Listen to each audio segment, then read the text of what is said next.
कार्य हेतु यहाँ पर कोविड काल में जिन आंगनवाड़ी कार्यकर्तियों ने पुरस्कृत किया जा रहा है आज उनको उनके उत्कृष्ट कार्य के लिए सबसे पहले आमंत्रित करना चाहूंगी श्रीमती शमा परवीन जी को। जनपद का नाम गोरखपुर, परियोजना शहर कोविड-19। श्रीमती कांति वर्मा जी कृपया मंच पर पधारें। जनपद बाराबंकी श्रीमती कमलेश यादव, जनपद बुलंदशहर, आप कृपया मंच पर पधारें। कोविड-19 के दौरान निगरानी समिति ने इनके द्वारा कोविड से बचाव संबंधी पर्ची छपवाकर जन समुदाय में वितरित कराया गया तथा दीवारों पर पोस्टर चस्पा किए गए, रैलियां निकाली गई तथा मास्क बनाकर सुरक्षा कर्मियों एवं जरूरतमंदों में वितरित किया गया।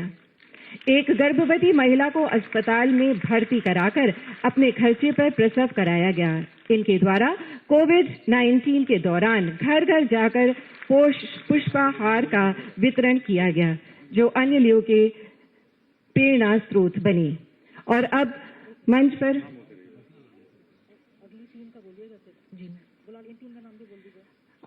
आमंत्रित करना चाहूंगी मंच पर आंगनबाड़ी कार्यकर्त्री नूरजहां, जनपद बहराइच, आंगनबाड़ी कार्यकर्त्री सरोजनी देवी, जनपद सीतापुर और आंगनबाड़ी कार्यकर्त्री संध्या सिंह, जनपद देवरिया।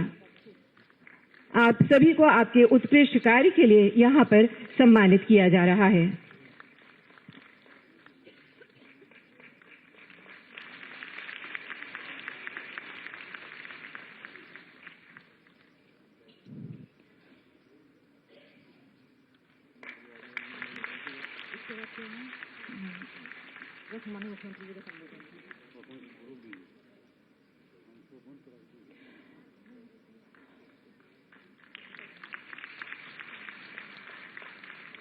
जोरदार तालियों से अभिवादन कीजिए इन सभी आंगनबाड़ी कार्यकर्तियों का जिन्होंने उत्कृष्ट कार्य से अपनी एक पहचान बनाई और सबके लिए आप सब प्रेरणा स्रोत बने।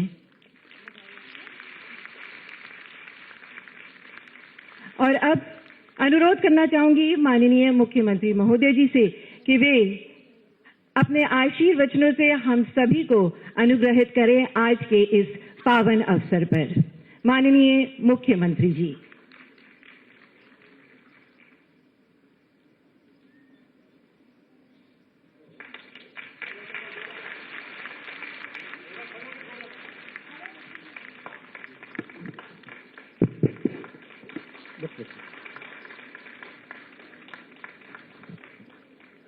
आज के इस कार्यक्रम में उपस्थित प्रदेश सरकार में मेरे वरिष्ठ सहयोगी, वित्त और संसदीय कार्य विभाग के मंत्री श्री सुरेश कुमार खन्ना जी, महिला एवं बाल विकास विभाग की मंत्री श्रीमती स्वाति सिंह जी, प्रदेश के मुख्य सचिव श्री दुर्गा शंकर मिश्रा जी, अपर मुख्य सचिव सूचना श्री नवनीत सहगल जी, प्रमुख सचिव बाल विकास एवं पुष्टाहार श्रीमती अनीता मिश्राम जी, विभाग के सभी अधिकारीगण और आज के इस कार्यक्रम में यहाँ लखनऊ में उपस्थित सभी आंगनबाड़ी बहनें और प्रदेश के विभिन्न जनपदों में आयोजित होने वाले कार्यक्रमों में उपस्थित मेरे सभी सहयोगी मंत्रीगण, जनप्रतिनिधिगण और सभी जनपद मुख्यालयों में भी उपस्थित आंगनबाड़ी से जुड़ी हुई सभी बहनें, उपस्थित भाइयों बहनों, आज के इस आंगनबाड़ी कार्यकर्त्री एवं सहायिका सम्मेलन में मैं आप सब का हृदय से स्वागत करता हूं। स्वागत मैं आप सबका इस बात को लेकर करता हूं कि जिस आंगनबाड़ी को और आंगनबाड़ी कार्यकर्ती और सहायिका को 2017 के पहले माना जाता था कि ये लोग कुछ नहीं करते। जिन्होंने शासन की अपेक्षा के अनुरूप आपकी सेवाओं को बेहतर तरीके से लागू करने में अपनी विफलता का ठिकरा आप सबके ऊपर फोड़ने का कार्य किया, आज वही आंगनबाड़ी कार्यकर्त्री अपनी कार्य कुशलता और उत्तर प्रदेश को एक स्वस्थ और समृद्ध उत्तर प्रदेश बनाने में अपना योगदान दे रहे हैं।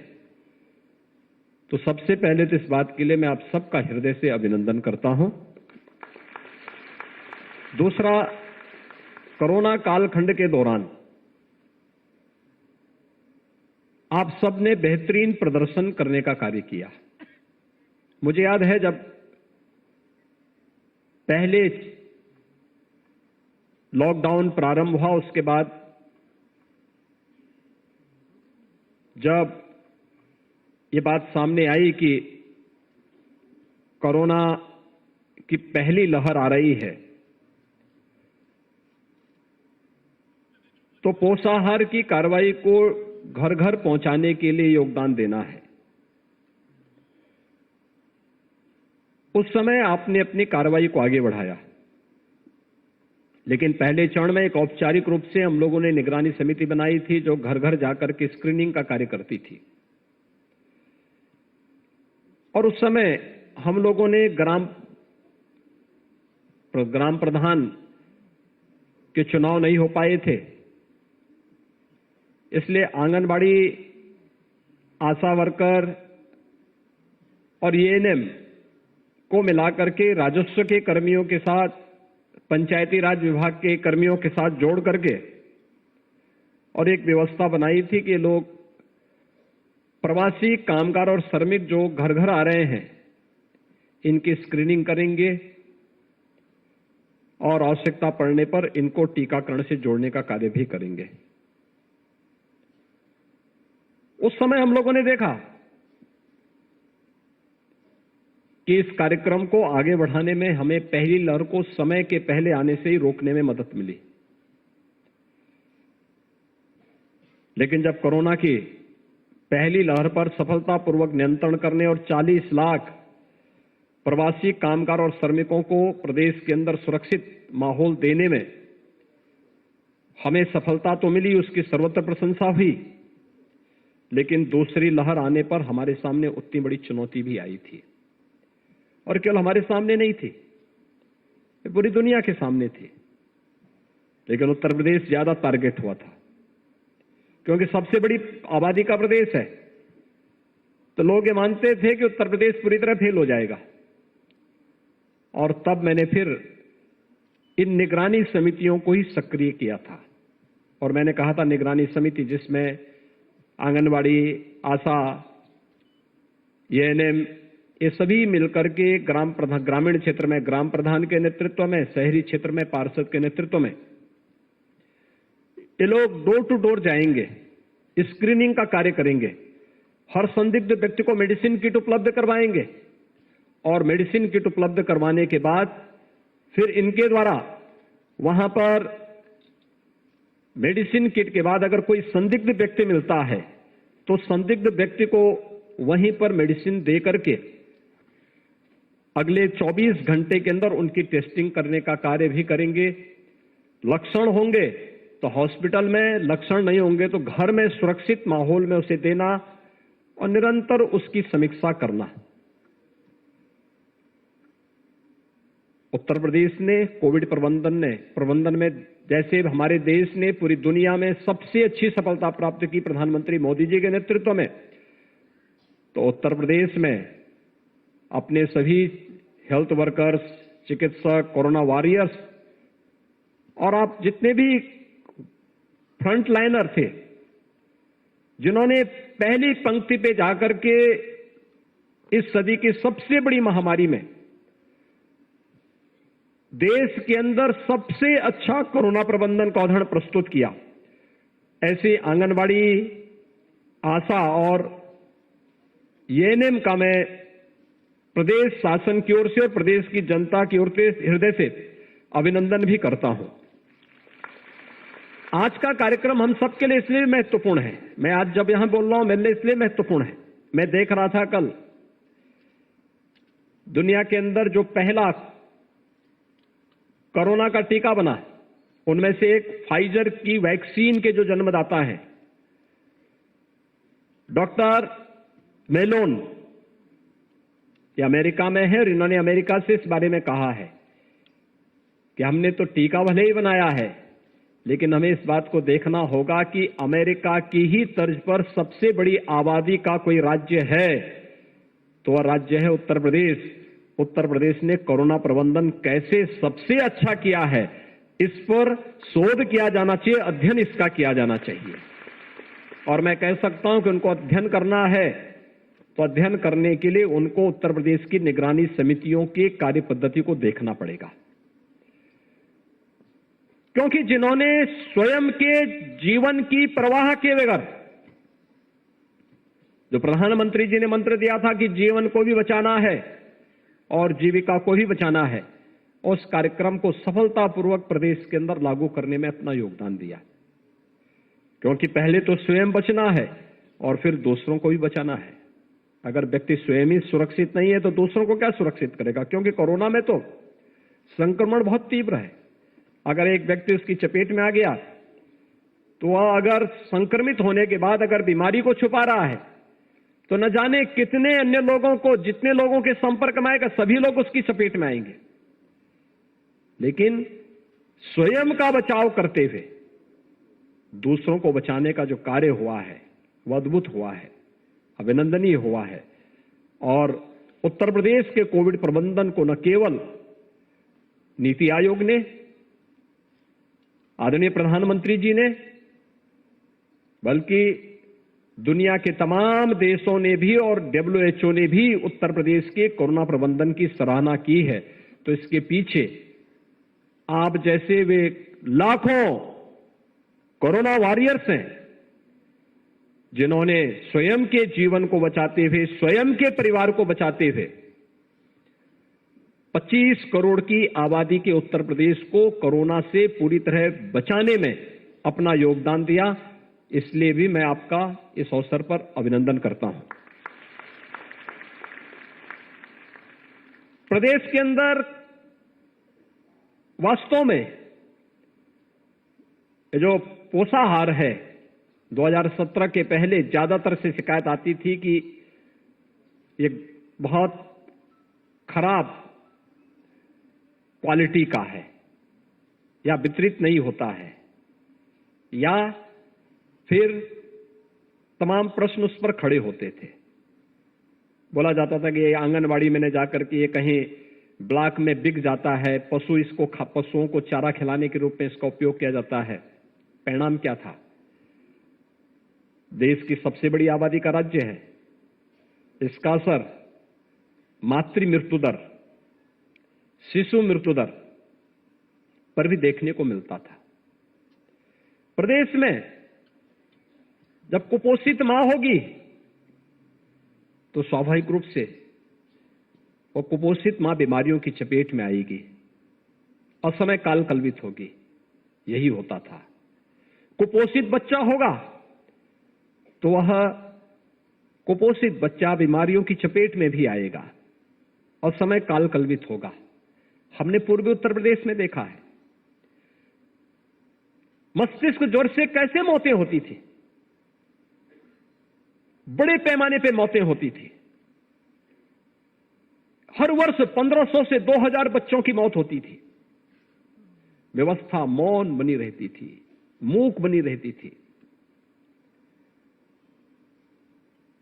लेकिन जब प्रदेश सरकार ने अंतर्विभागीय समन्वय और भारत सरकार के माध्यम से आने वाली योजनाओं को बेहतर प्रबंधन किया, आज मस्तिष्क ज्वर को हम लोग पूरी तरह समाप्त करने में हमें सफलता प्राप्त हुई है। पूर्वी उत्तर प्रदेश मस्तिष्क ज्वर से अब मुक्त हो चुका है। जो कार्य 40 वर्षों में नहीं हो पाया, वह कार्य हमारी सरकार ने, मैं कह सकता हूं, हमारी सरकार ने मात्र 4 वर्ष में किया। वो बच्चे कोई भी रहे हो, लेकिन वह प्रदेश की अमानत थी, क्योंकि वह किसी गरीब, किसी दलित, किसी अल्पसंख्यक परिवार का बच्चा नहीं, वो प्रदेश का बच्चा था। लेकिन उस प्रदेश के बच्चे के बारे में पिछली सरकारें नहीं सोचती थी। हमने सोचा, हमने संवेदना दिखाई, मोदी जी ने संवेदना दिखाई। आज वे सभी बच्चे पूर्वी उत्तर प्रदेश में सुरक्षित हैं और मस्तिष्क ज्वर जैसी बीमारी पूरी तरह समाप्त हो गई। हमारे पास पहला अनुभव मस्तिष्क ज्वर को पूरी तरह समाप्त करने का था और वही प्रबंधन हम लोगों ने कोरोना में भी लागू किया, तो वह भी सफलतापूर्वक आगे बढ़ा और सफलतापूर्वक उसको आगे बढ़ाने के बाद हम लोगों ने फिर प्रदेश में अंदर पोषाहार की क्वालिटी को भी आगे ठीक करने का काम किया और उत्तर प्रदेश संभवतः देश का पहला राज्य है जिसने पोषाहार की व्यवस्था महिला स्वयंसेवी समूह को दे करके, आंगनबाड़ी के साथ उनका संबंध जोड़ करके और उन्हें इतना सशक्त बना दिया है कि अब हर गांव में ही, हर जिले में ही ये पोषाहार बनेगा और जिले में ही वितरित होगा, समय पे वितरित होगा। इसकी क्वालिटी की जांच होगी और ये क्वालिटी की जांच होने के साथ ही मातृ मृत्यु दर और शिशु मृत्यु दर को भी कमजोर यानी कम करने, नेशनल एवरेज के समान लाने में हमें सफलता प्राप्त हो रही है। काफी पिछले 4 वर्ष के जो आंकड़े हैं ये बहुत अच्छा उदाहरण प्रस्तुत करते हैं। लेकिन साथ साथ हम लोगों ने प्रदेश के अंदर इसके माध्यम से प्रदेश की जो छवि पर असर पड़ता था उसको भी सुधारने में हमने काफी मदद की, हमें मदद मिली है। और आज जब हम लोग इस अवसर पर यहां पर आए हैं, मुझे बताते हुए प्रसन्नता है, आज यहां पर कई आंगनबाड़ी केंद्रों के स्वयं के भवन भी बने हैं। हम सब जानते हैं कि नई शिक्षा नीति, जो राष्ट्रीय शिक्षा नीति 2020 में प्रधानमंत्री मोदी जी ने लागू की है, पहले होता क्या था कि बच्चे को जब 5 साल तक इंतजार किया जाता था, जब 5 साल का होगा तभी उसका बेसिक शिक्षा स्कूल में नाम लिखाया जाता था, 5 साल के पहले नहीं लिखाया जाता था। अब बुनियादी शिक्षा के लिए 3 से 5 वर्ष के बच्चों को भी नामांकन होगा और उसकी बुनियादी शिक्षा की पहली पाठशाला होगी हमारा आंगनबाड़ी केंद्र। और आंगनबाड़ी केंद्र को इसके साथ जोड़ने का एक अवसर जो प्राप्त हुआ है, आप देख सकते हैं, जो यहां पे एक छोटी सी डॉक्यूमेंट्री अभी दिखाई जा रही थी। आंगनबाड़ी जाती है, गांव में देखती है, गांव में देखती है कि मैं 34 साल मुझे कार्य करते हुए हो गए, लेकिन मेरी उपलब्धि क्या है। वो अपने को पूछती है कि मेरी उपलब्धि क्या है, लेकिन जब अपनी उपलब्धि के रूप में देखती है कि जिन बच्चों को मैंने पाला पोसा, जो कुपोषण से मुक्त करके उसने कुपोषित से सुपोषित किया, उन बच्चों को होनहार, फलते फूलते हुए आगे बढ़ते हुए, अपने घर गृहस्थी को आगे बढ़ाते हुए, जीवन संग्राम में आगे बढ़ते हुए उनको देखती है तो उसको संतुष्टि होती है कि हां, ये मेरी उपलब्धि है, क्योंकि मैंने भी समाज निर्माण और राष्ट्र निर्माण में अपना योगदान दिया है। और समाज निर्माण और राष्ट्र निर्माण में यही आपकी भूमिका है, जिस भूमिका के लिए आपको लोग इतना सम्मान देने का कार्य कर रहे हैं। देखिए, जो कार्य करेगा उसको सम्मान मिलेगा, जो केवल एक तरफा बोलेगा, करेगा कुछ नहीं, उसको समाज कभी सम्मान नहीं देगा, कभी नहीं देगा। आप देखे होंगे 2017 के पहले आपके प्रति समाज का नजरिया क्या था और 2017 के बाद वो नजरिया बदलने में कितनी मदद मिली है। जब भी मेरे पास आंगनबाड़ी से जुड़े हुए, यूनियन से जुड़े हुए पदाधिकारी आते थे, क्योंकि मैं मिलता था, मैं उनसे मिल लेता था, मुझे बहुत बार बोलते थे लोग, अरे साहब आप आंगनबाड़ी के नेताओं से मिलते हैं। तो मैंने कहा प्रदेश के नागरिक हैं वो, उनको भी अपनी बात कहने का अधिकार होना चाहिए, मुझे उनकी बात सुननी चाहिए। मैं विभाग के साथ फिर संवाद बना करके बोलूंगा कि भाई इनकी समस्या का समाधान होना चाहिए। और मैं इस बात के लिए आपको धन्यवाद दूंगा कि 2018 के बाद आप लोग किसी भी आंदोलन के साथ नहीं जुड़े, नहीं तो उससे पहले रोज धरना, प्रदर्शन, झंडा, डंडा, यही सब एक आपकी पहचान बन चुकी थी। लेकिन 2017-18 के बाद मैंने देखा कितना परिवर्तन हुआ और उसका परिणाम अभी मैं देख रहा था, भारत सरकार के जो स्वास्थ्य इंडेक्स निकले, उसके जो आंकड़े निकले, उत्तर प्रदेश की रैंकिंग में बहुत सुधार हुआ है। काफी सुधार हुआ है। सुधार का कारण लोगों ने मुझसे पूछा, तो मैंने कहा भी देखिए, इसमें आंगनबाड़ी का भी योगदान है, आशा वर्कर का भी योगदान है, एएनएम का भी योगदान है, और ये तीनों मिलकर के अपनी अपनी भूमिका का जब ईमानदारी पूर्वक निर्वहन करने लग गए हैं, तो हम मातृ मृत्यु दर को भी नियंत्रित करने में, शिशु मृत्यु दर को भी नियंत्रित करने में हमें सफलता प्राप्त हुई है। और भी अन्य जो स्वास्थ्य के सूचकांक हैं, इन सबको हम लोग नियंत्रित करने में हमें सफलता प्राप्त हो रही है। आज मैं कह सकता हूं, कोरोना कालखंड में आपने, चाहे वह कुपोषित बच्चों का पोषाहार हो, धात्री महिलाओं माताओं का पोषाहार हो, या किशोरी कन्याओं का पोषाहार हो, उन तक पहुंचाने में अपना योगदान दिया है। लेकिन लगातार उसमें कुछ न कुछ सुधार भी किया, और इस दौरान प्रदेश के अंदर स्मार्टफोन वितरित भी हुए, और स्मार्टफोन से आप भी अपने आप को बता सकते हैं कि मैं कहां पर क्या कार्य कर रही हूं। अब जो अलग अलग रजिस्टर भरने की एक प्रक्रिया थी, तमाम प्रकार की औपचारिकताएं थी, मोदी जी जिस बात को लेकर कहते हैं कि तकनीक का उपयोग हमारे जीवन को और भी सरल कर सकता है, और उस तकनीक ने आपके कार्य को और भी सरल किया है और आपके सम्मान में अभिवृद्धि भी की है। और आज उन्हीं सब बातों को लेकर के पिछले दिनों हम लोगों ने स्मार्टफोन वितरण के कार्यक्रम को यहां पे आगे बढ़ाया। ग्रोथ मॉनिटरिंग डिवाइस का वितरण भी यहां पर किया था, और उस समय हम लोगों ने तमाम अन्य प्रकार के कार्यक्रमों को यहां पर जोड़ा था, जिसमें प्रदेश के अंदर आंगनबाड़ी केंद्रों में लगभग 5.5 लाख, जिसमें हम लोगों ने ग्रोथ मॉनिटरिंग डिवाइस, जिसमें स्टेडियोमीटर, इन्फेंट वेइंग स्केल और इन्फेंटोमीटर, इन सब को उपलब्ध कराने में भी मदद दी। और हम आभारी हैं प्रदेश के अपनी राज्यपाल महोदया का। आंगनबाड़ी के साथ उनका विशेष लगाव है। आंगनबाड़ी केंद्रों को गोद लेने, आंगनबाड़ी केंद्रों में आने वाले बच्चों के लिए तमाम प्रकार के उन सामग्रियों को उपलब्ध करवाने, जो वहां की आवश्यकता है, इसको उपलब्ध करवाने में उन्होंने बहुत बड़ी भूमिका का निर्वहन किया। अलग अलग जनपदों में जाकर के स्वयं भी सम्मेलन आयोजित किए। आंगनबाड़ियों के साथ जब राज्यपाल महोदया का सीधे संवाद होता है, तो ये संवाद आप सबके सम्मान को और भी आगे बढ़ाने का कार्य करता है। और वही संवाद की भाषा 2018 में हम लोगों ने निभाई थी। संवाद एक लोकतंत्र की ताकत है, और लोकतंत्र की इस ताकत का इस्तेमाल, क्योंकि संवाद से बड़ी बड़ी समस्याओं का समाधान हो सकता है, और हम लोगों ने भी इसी समस्या का समाधान संवाद के माध्यम से किया है। आज मुझे प्रसन्नता है कि अधिकतर आंगनबाड़ी केंद्रों के अपने भवन बन चुके हैं। कुछ के आज शिलान्यास हो रहे हैं, कुछ के लोकार्पण भी हुए हैं। और हमारा प्रयास होना चाहिए कि राष्ट्रीय शिक्षा नीति 2022 में लागू होनी है। 2022 में लागू होने तक हमारा प्रयास होना चाहिए कि प्रदेश की सभी आंगनबाड़ी केंद्रों के अपने अपने भवन बनकर के तैयार हो जाएं, और हम भी उसके लिए अपने आप को तैयार कर सकें, क्योंकि यह एक परिवार का मामला नहीं, ये समाज और राष्ट्र निर्माण की उस प्रवर्तमान अभियान के साथ आप सब भी अपनी भूमिका को उसके साथ ढूंढ सकते हैं। कुछ आंगनबाड़ी आज कार्य प्रारंभ कर रही होंगी, कुछ ने 2 साल, कुछ ने 5 साल, कुछ ने 10 साल, कुछ ने 15 साल, कुछ ने 20 वर्ष तक काम किया होगा।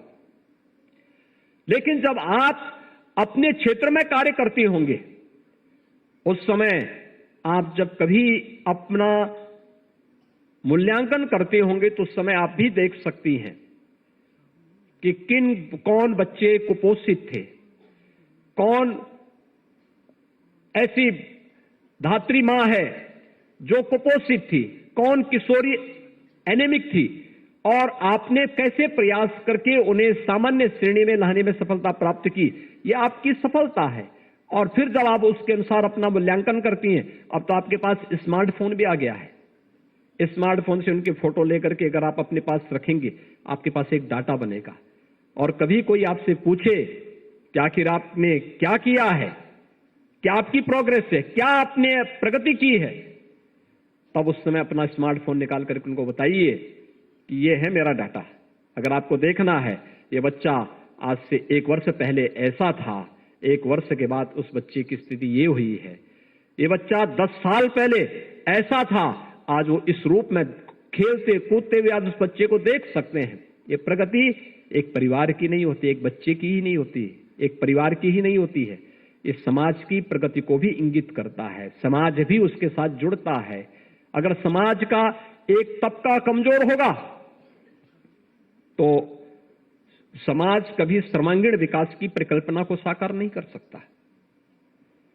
ये जो केंद्र सरकार और राज्य सरकार मिलकर के इस पूरे अभियान के साथ जुड़ती है, हम लोगों ने जो कुपोषित परिवारों को एक एक गाय देने की जो प्रक्रिया प्रारंभ की, इसलिए जिससे हम कुपोषण के खिलाफ देश की लड़ाई को आगे बढ़ा करके अपने राज्य की रैंकिंग को और अच्छा कर सकें और सुधार सकें, और उस प्रक्रिया के साथ आप सब जुड़ सकें। आप सब ने इस दिशा में अपने स्तर पर बेहतरीन प्रयास किया है और मुझे प्रसन्नता है कि आज हर प्रकार से न केवल इन कार्यक्रमों के साथ आप जुड़े हैं, बल्कि प्रदेश के अंदर अलग अलग आंगनवाड़ी केंद्रों में पोषण वाटिका के निर्माण की प्रक्रिया को भी तेजी के साथ आगे बढ़ाने में आप सब ने मदद की है। मुझे कई जनपदों में, ग्रामीण क्षेत्र में आंगनवाड़ी केंद्रों का निरीक्षण करने का अवसर प्राप्त हुआ था, और उस दौरान मैं देखता था कुछ न कुछ रचनात्मक गतिविधियां आज चल रही हैं, और मुझे लगता है कि अपनी रचनात्मक गतिविधियों को आगे बढ़ाने का कार्य आप लोग इसी प्रकार से करेंगे तो उसका लाभ भी हम सबको प्राप्त होगा, समाज को प्राप्त होगा। आज मुझे यहां पर बताते हुए प्रसन्नता है कि प्रदेश सरकार और केंद्र सरकार ने मिलकर के प्रदेश के अंदर जो कुल 3,06,829 आंगनबाड़ी कार्यकर्त्री, मिनी आंगनबाड़ी और सहायिकाएं हैं, इन सभी की दृष्टि से हम लोग अगर देखेंगे तो इससे पहले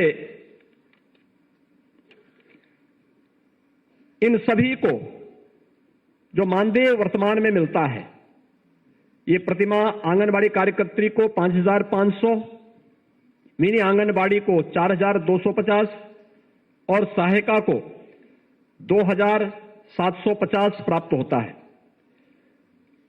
अब हम लोगों ने जो यहां पर हम लोग सितंबर 21 से हम लोगों ने पीएलआई के माध्यम से इस कार्रवाई को आगे बढ़ाया है, और इस अभियान के साथ जोड़ते हुए अब मैं कह सकता हूं कि पीएलआई के साथ में आंगनवाड़ी कार्यकर्त्री को हम लोग जो मानदेय बढ़ाने जा रहे हैं, उसके बाद आंगनवाड़ी कार्यकर्त्री अगर उसके साथ जुड़ती है, अपने स्मार्टफोन और तकनीक का उनका प्रशिक्षण बेहतरीन तरीके से आगे बढ़ता है, तो मैं कह सकता हूं कि आंगनवाड़ी कार्यकर्त्री, मिनी आंगनवाड़ी कार्यकर्त्री और सहायिका इसके माध्यम से एक सम्मानजनक मानदेय प्राप्त करने में सफलता प्राप्त करेंगे। स्मार्टफोन और तकनीक के साथ जोड़ने की जो कार्रवाई है, ये उसी का हिस्सा है, और उसी क्रम में सबसे पहले इसमें जो हम लोग कोविड के दौरान जो कार्य आप लोगों ने किया है, कोरोना कालखंड के दौरान निगरानी समिति के साथ जुड़ करके 1 अप्रैल 2020 से लेकर के 31 मार्च 2022 तक, यानी 2 वर्ष का, इन सभी को, जिसमें प्रतिमा आंगनवाड़ी कार्यकर्त्री को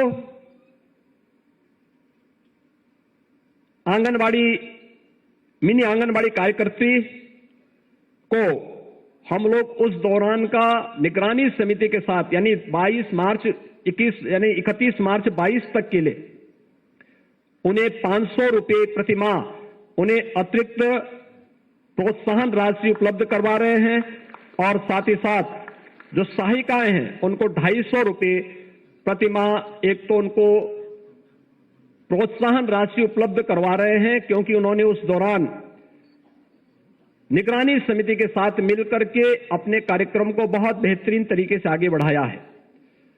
इसके अलावा जो अब तक प्रदेश के अंदर, जो मैंने आपको पहले ही बताया यहां पर, कि मानदेय जो आपको अब तक प्राप्त होता था, आंगनबाड़ी कार्यकर्त्री को प्रतिमाह 5,500, मिनी आंगनबाड़ी को 4,250 और सहायिका को 2,750 रुपए का जो मानदेय उपलब्ध होता है, अब यह मानदेय पीएलआई के साथ में आंगनबाड़ी कार्यकर्त्री कुल 8,000 रुपए तक प्राप्त करेंगी प्रदेश के अंदर।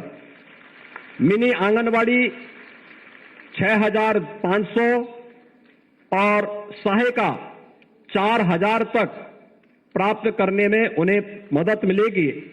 और मुझे विश्वास है कि कोरोना की तीसरी लहर की आशंका व्यक्त की जा रही है, यानी आज से यद्यपि 15 से 18 वर्ष के बच्चों के लिए भी वैक्सीनेशन का एक बृहद कार्यक्रम प्रारंभ हो गया है। आज ही सुबह मैं एक सेंटर में स्वयं भी गया था और मैंने वहां का निरीक्षण भी किया। 15 से 18 वर्ष के बच्चों के मन में जो उत्साह है वैक्सीन लेने के लिए, हमें उसके लिए उन्हें प्रोत्साहित करने के लिए सभी संस्थाएं कार्य कर रही हैं। थर्ड वेव कोई भय और आशंका नहीं, लेकिन सतर्कता और सावधानी हर एक बीमारी में होनी चाहिए। यद्यपि जो ये नया वेरिएंट माना गया है कोरोना का, इसके बारे में कहा जा रहा है कि इसमें संक्रमण है, लेकिन यह सेकेंड वेव की तर्ज पर खतरनाक नहीं है।